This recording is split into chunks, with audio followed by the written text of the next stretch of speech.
स्वागत है आपका एक बार फिर से विज्ञान की दुनिया साइंस एक्सप्लोरा में। और अभी तक हम बात कर रहे थे सेल की। तो सेल के स्ट्रक्चर को हमने समझ लिया था और कुछ हमने ऑर्गेनल भी देखे थे, जिसमें से एक ऑर्गेनल था सेल मेम्ब्रेन। सेल मेम्ब्रेन जिसे हम ऑल्सो प्लाज्मा मेम्ब्रेन भी कहते हैं और हिंदी में कहते हैं कोशिका झिल्ली। तो आइए दोनों भाषा में थोड़ा थोड़ा करके, क्योंकि देखिए ये नहीं होता है कि हमें हिंदी में ही पढ़ना है सारा या हमें सारा थ्रू आउट अंग्रेजी में ही पढ़ना है। हम दोनों भाषाओं का यूज़ करते हैं तो ऐसा नहीं होता। कई स्टूडेंट्स को लगता है कि नंबर कट जाते हैं, ऐसा नहीं होता।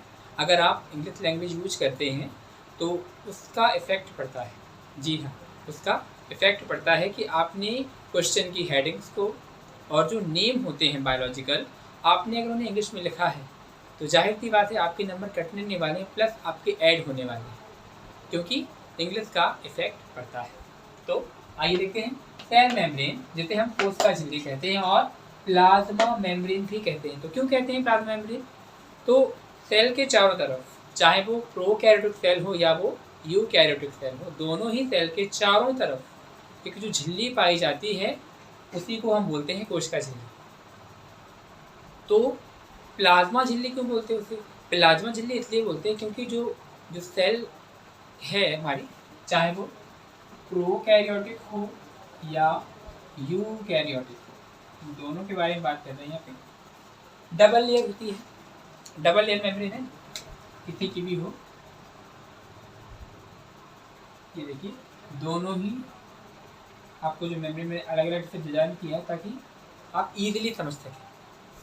तो हमें पता चल गया एक अंदर हमारा जो सेल का पूरा है, जो इन्वायरमेंट सेल का है, और सेल के बाहर जो होता है नेचुरल सा वो है, तो हम इसे कहते हैं सेल मेम्ब्रेन।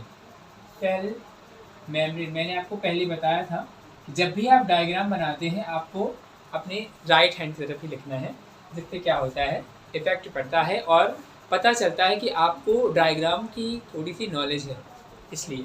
ठीक है, तो हो गया ये जो है सेल मेम्ब्रेन है, वी नो दैट कोशिका झिल्ली। अब चलिए हम बाहर की, ये है आउटर और ये है इनर। तो यहाँ पे क्या हो जाएगा, यहाँ पे हम देख लेंगे ये हमारा न्यूक्लियस है, ये न्यूक्लियस हो गया। अब सारे जो यहाँ पे जो भरा हुआ है हम इसे क्या बोलेंगे, हम इसे बोलेंगे हम साइटोप्लाज्म।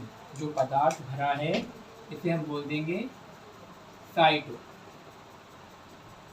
साइटोप्लाज्म। प्लाज्म मतलब होता है एक ऐसा चिपचिपा पदार्थ, एक चिपचिपा पदार्थ जो होता है उसे प्लाज्मा भी कहते हैं। तो ये उसकी पूरी मेम्ब्रेन बनी होती है, तो जाहिर सी बात है हमने कह दिया सेल मेम्ब्रेन। अंदर क्या भरा है, साइटोप्लाज्म। तो अब सेल मेम्ब्रेन जो है वो किसकी बनी होती है, हमेशा याद रखेंगे, cell membrane made by, we can see that made of cellulose. बहुत ही कॉमन नाम है जब हम बात किसकी करते हैं, जब हम बात करते हैं प्लांट सेल की।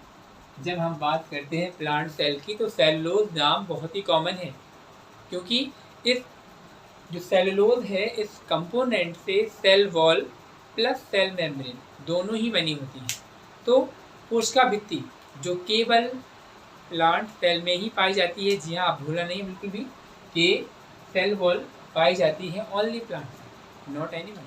ठीक है, तो सेलुलोज की बनी होती है। हम समझ गए कि जो कोशिका झिल्ली है वो सेलुलोज की बनी होती है, और ये क्या करती है कि जो बाहर का एनवायरनमेंट है और जो सेल का एनवायरनमेंट है उन दोनों के बीच एक चेक पॉइंट का काम करती है। क्या करती है, चेक पॉइंट का काम करती है। वो चेक करती है कि जो कंपोनेंट, जो मटेरियल, जो गैसेस सेल में एंट्री ले रहे हैं कि क्या वो सेल के लिए बेनिफिशियल हैं, क्या वो सेल के लिए लाभदायक हैं।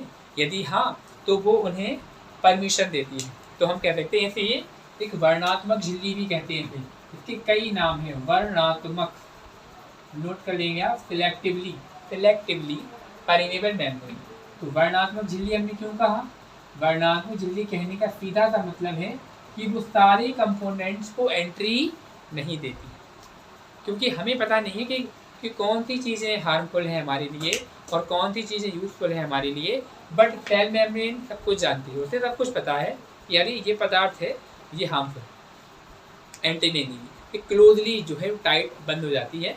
उसके बाद कोई भी एक कंपोनेंट, कोई भी मटेरियल, कोई भी गैसेज सेल के अंदर एंट्री नहीं कर पाती, और जो बेनिफिशियल है उसके लिए लूजली हो जाती है। तो हमने तभी तो कहा है, क्या कहा है, वर्णात्मक, ये चुनती है कि ये सही है, इसे अंदर जाने दीजिए। ठीक है, तो इतना हो गया क्लियर। तो सेल के अंदर एंट्री और एग्जिट, वी कैन जैसे O2 है, हम लोग भी देखो अपनी बात कर लें जरा, ह्यूमन्स में बात कर लेते हैं। हम लोग O2 गैस को ग्रहण करते हैं, तो हमने O2 गैस को ग्रहण किया, ग्रहण करने के बाद हमारे फेफड़ों में गया, फेफड़ों में फिर उसने ब्लड से रिएक्ट करके क्या किया, ऑक्सी हीमोग्लोबिन क्रिएट कर दिया, एंड देन उसके बाद वो वेसल्स के थ्रू कहाँ पहुँच गया, हमारी ईच सेल, सब सेल्स में पहुँचता है। तो अब O2 जाहिर सी बात है हमारे लिए बहुत ही प्राणवायु कहते हैं इसे, क्योंकि हम इससे सांस लेते हैं। जैसे उसने एंट्री दे दी, अब यहाँ पे जब माइटोकॉन्ड्रिया का प्रोसेस होकर एटीपी बना, एटीपी के थ्रू क्या रिलीज हुआ, CO2 कार्बन डाइऑक्साइड, इसे कहाँ देगी, एग्जिट। दिखा है, एंट्री एग्जिट, प्रवेश निकास। याद रखेंगे कि CO2 को ये बाहर निकालती है सेल से और O2 को उसके अंदर। क्यों? क्योंकि ये सेल के लिए बिल्कुल सही है, कोई दिक्कत नहीं है। तो सेल मेम्ब्रेन बहुत ही इंपॉर्टेंट पार्ट होता है और दोनों सेल्स में पाया जाता है, प्रोकैरियोटिक हो, यूकैरियोटिक हो, प्लांट सेल हो, एनिमल सेल हो, या किसी कवक, शैवाल, किसी की भी हो। तो सेल मेम्ब्रेन का ना ही फंक्शन होता है, बहुत ही ज़्यादा। आगे हम देखते हैं कि हम क्या कहते हैं, और एक टर्म और आप याद रखेंगे, जो होता है आकार प्रदान करना, आकार प्रदान करना किसे, सेल को। जब सेल के बाहर है, जैसी झिल्ली होगी वैसा ही सेल का स्ट्रक्चर होगा, तो ये क्या करेगा, सेल को आकार प्रदान करती है। इस सेल का आकार जो है वो कैसा होगा, तो हमने देखा कई सेलें लंबी होती हैं, बेलनाकार होती हैं, गोल होती हैं, अंडाकार होती हैं। किस लिए? क्योंकि उनकी मेम्ब्रेन ही उन्हें क्या देती है, उनकी मेम्ब्रेन ही उन्हें आकार प्रदान करती है। साथ ही साथ जो हानिकारक पदार्थ है उनसे रक्षा करती है, जो सही पदार्थ हैं उनको एंट्री, और जो यूज हो चुके हैं उनको एग्जिट करती है। इतना सा काम है सेल मेम्ब्रेन का। ठीक है, तो हम इतना समझ चुके। इसके बाद हमें पढ़ना है सेल वॉल के बारे में, हमें पढ़ना है सेल वॉल के बारे में। आप इसका स्क्रीनशॉट ले सकते हैं, आप चाहे तो इसे नोट भी कर सकते हैं, ताकि अगर आपको दिक्कत आ रही है तो आप स्क्रीनशॉट ले लीजिए, कोई दिक्कत नहीं। इसके बाद हम पढ़ेंगे सेल वॉल के बारे में। आइए अब जानते हैं कि सेल वॉल क्या होती है। सेल वॉल, कोशिका भित्ति। तो कोशिका भित्ति सेल में बिल्कुल उसका, जैसे कि हमारे घर में कमरे बने होते हैं, तो एक कमरा दूसरे कमरे से सेपरेट कैसे है, तो वो सेपरेट है एक भित्ति। भित्ति का मतलब होता है वॉल, वॉल मतलब होता है दीवार। तो जैसे एक दीवार से एक कमरे को दूसरे कमरे से अलग किया जाता है, वैसे ही जो कोशिका भित्ति है, मीन्स जो सेल वॉल है, वो एक सेल को दूसरे सेल से सेपरेट रखती है, अलग रखती है, और एक सेल के जो कंपोनेंट्स हैं वो दूसरे सेल के जो कंपोनेंट से आपस में जो है वो रिएक्ट कनेक्टेड नहीं हो पाते। ठीक है, तो सेल वॉल जो कि सेल मेम्ब्रेन के बाद की परत है। और एक बात आप लोग मैं दोबारा से फिर से रियलाइज करा देना चाहता हूँ कि ये जो सेल वॉल है ओनली प्लांट सेल में, ये मैं लिख देता हूँ और आप लोग भी बिल्कुल इसे नोट कर लें, नोट डाउन कर लें कि कोशिका भित्ति फाउंड ओनली प्लांट सेल। इतना क्लियर हो गया। चलिए अब देखते हैं, जैसे कि ये है सेल, ये हो गई सेल, मेम्ब्रेन हो गई है, क्योंकि दो हैं, जाहिर सी बात है मुझे दो बनानी पड़ेंगी। ये हो गया सेल मेम्ब्रेन। अब एक सेल है ये, बाकी की सेलें तो बनानी पड़ेंगी, तो फिर हम थोड़ा सा देख लेते हैं। ये हो गई, इसके बाद यहाँ पे इसे अलग कर देंगे हम, यहाँ से इसे अलग कर देंगे, यहाँ से इसे और यहाँ से। तो ये बन गया सेल वॉल का। अब यहाँ पे हम कहें तो यहाँ पे आप एक सेल यहाँ से बना सकते हैं, एक सेल यहाँ से बना सकते हैं, यहाँ से आपको तो दिखाना है कि हाँ ये अदर सेल्स भी कनेक्टेड है। बट बीच में क्या है, बीच में क्या है, बीच में है सेल वॉल, बीच में है सेल वॉल जो हमारी सेल को एक सेल से अलग कर रही है। बीच में क्या है, सेल वॉल, ठीक है। तो अब सेल वॉल में भी बहुत सारी जो है लेयर्स होती हैं, ठीक है। तो हम देखते हैं पहली है आपकी primary cell wall, primary cell wall.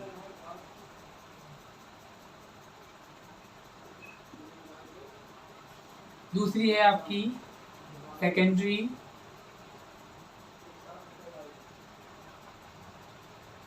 और थर्ड है टर्शियरी सेल वॉल। 3 परत है, प्राइमरी, सेकेंडरी, टर्शियरी, ठीक है। तो तीनों ही जो परतें हैं वो एक सेल को दूसरे सेल से अलग करने में बड़ी अहम भूमिका निभाती हैं।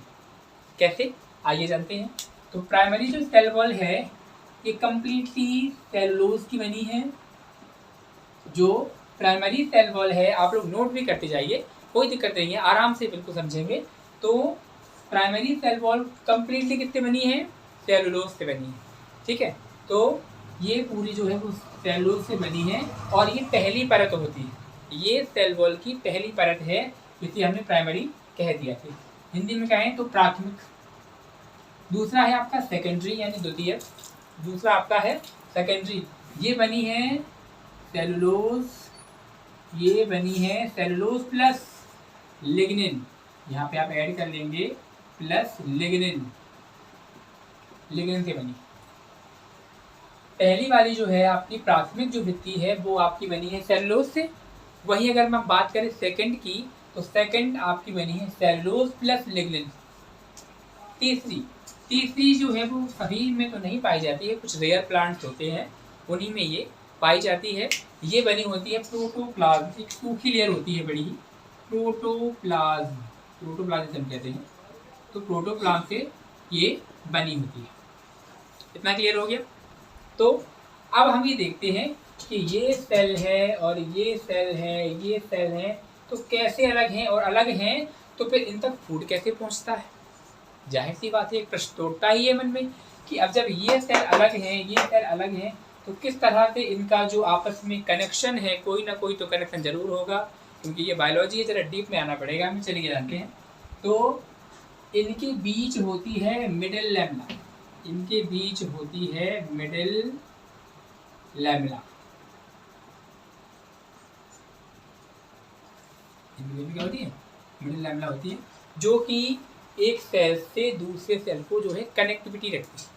हालांकि आपस में मिलती नहीं है, जॉइंट नहीं होती हैं, बट फिर भी कुछ रेयर मटेरियल हैं, कुछ एसेंशियल मटेरियल हैं जिनको पहुंचाना बहुत ज़रूरी होता है। तो वो सारे काम, अब देखिए इनके बीच क्या होता है, इनके बीच एक चैनल होता है। जैसे चैनल के माध्यम से हम क्या करते हैं, अपनी बातों को आप तक पहुंचा रहे हैं और आपकी कुछ चीज़ों को हम खुद समझ रहे हैं, तो ये हम हो गया चैनल।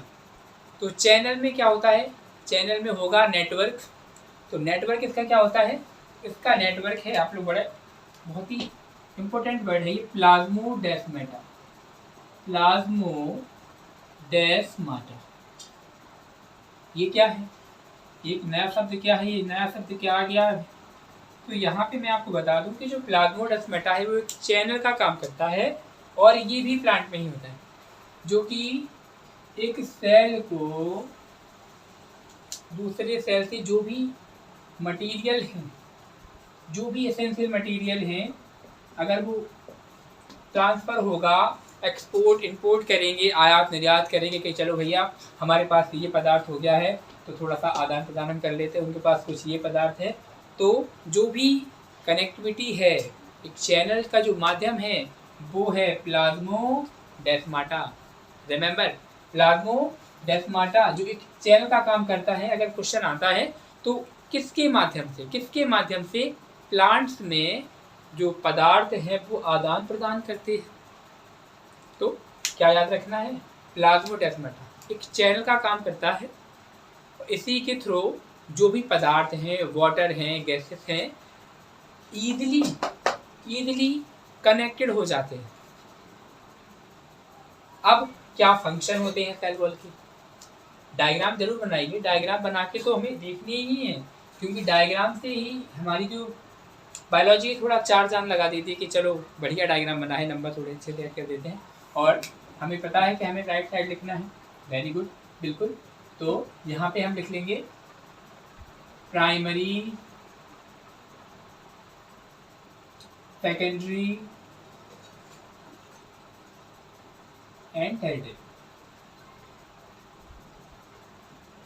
ये तीनों लेयर्स हो गई, याद रखना है। Primary, secondary. प्राइमरी किससे बनी है? टोटली सेलुलोज से बनी है। ये किससे बनी है? लिग्निन प्लस सेलुलोज से बनी है। ये प्रोटोप्लाज्म से बनी है। अब चलिए अब समझते हैं इनके फंक्शन ऑफ सेल वॉल। क्या क्या फंक्शन होते हैं सेल वॉल के? तो पहला फंक्शन, एक सेल को मूवमेंट, गति करना। तो ये जो प्लांट सेल है उसको जो मूव करना है, गति करना है, तो वो सेल वॉल उसके लिए रिस्पॉन्सिबल होती है। दूसरा उसका structure, cell membrane also help to make a structure, but cell wall भी हेल्पफुल होती है प्लांट के स्ट्रक्चर को बनाने में। वहीं इसके बाद जो प्लांट हमने देखे हैं कि उनमें जो संवहन तंत्र होता है वो भी बड़ा विकसित होता है। ठीक है, तो एक सहारा, यांत्रिक सहारा, मैकेनिकल सपोर्ट प्लांट को वो भी प्रदान करने का काम किसका होता है? सेल वॉल का। जो सेलुलोज होता है बड़ा ही जटिल पदार्थ है, ये बड़ा ही कॉम्प्लेक्स सब्सटेंसेस है, ईजिली इसका डाइजेशन नहीं होता। अगर हम लोग सेलुलोज ज़्यादा यूज़ करते हैं तो वो हम डाइजेस्ट नहीं कर पाएंगे, बिकॉज हमारे पास वो सिस्टम ही नहीं है जो हार्बीवोरस के पास होता है। शाकाहारी जंतु जब पत्तियों को खाते हैं तो ये बड़ा ही चिकना पदार्थ, आपने देखा होगा, कभी कोशिश करना तो आप देखेंगे बड़ा ही चिकना पदार्थ होता है, उसे ही हम बोलते हैं सेलुलोज। इसके पाचन के लिए मैं आपको बता दूं, एक सीकम नाम का जो अंग होता है पाचन के लिए, तो वो शाकाहारी जंतुओं में होता है। जब वो जुगाली करते हैं तो उस टाइम पे वो सीकम के थ्रू सारे जो है सेलुलोज का पाचन ईजिली कर लेते हैं। But we have no caecum, हमारे डाइजेशन सिस्टम में सीकम नहीं है, तो वो हम उसका जो है डाइजेशन नहीं कर पाएंगे। ठीक है, तो आज के लिए इतना काफ़ी है। अगली वीडियो में हम माइटोकॉन्ड्रिया के बारे में, जो कि power house of the cells कहलाता है, बड़ा ही इंटरेस्टिंग चैप्टर है, बड़ा ही इंटरेस्टिंग टॉपिक है, we can say that. 9th class वालों का, 11th क्लास वालों का, एंड देन आगे भी जो स्टडी कर रहे हैं उनके लिए भी बहुत ही ज़्यादा कारगर वो वीडियो होने वाला है। तो इसी के साथ अगर आपको ये नोट करना है आप नोट कर सकते हैं, आपको स्क्रीनशॉट लेना है तो आप वो कर सकते हैं, और ज़्यादा से ज़्यादा उन लोगों के लिए पहुँचाइए जिन्हें अभी तक जानकारी नहीं है बायोलॉजी के बारे में, सेल के बारे में और एक्सेट्रा ETC, जो भी बायोलॉजी का पूरा वर्ल्ड है। ठीक है, हम धीरे धीरे उस अनोखे दुनिया की जो है सैर करेंगे। बने रहिए आप हमारे साथ मेरे चैनल पर। तब तक के लिए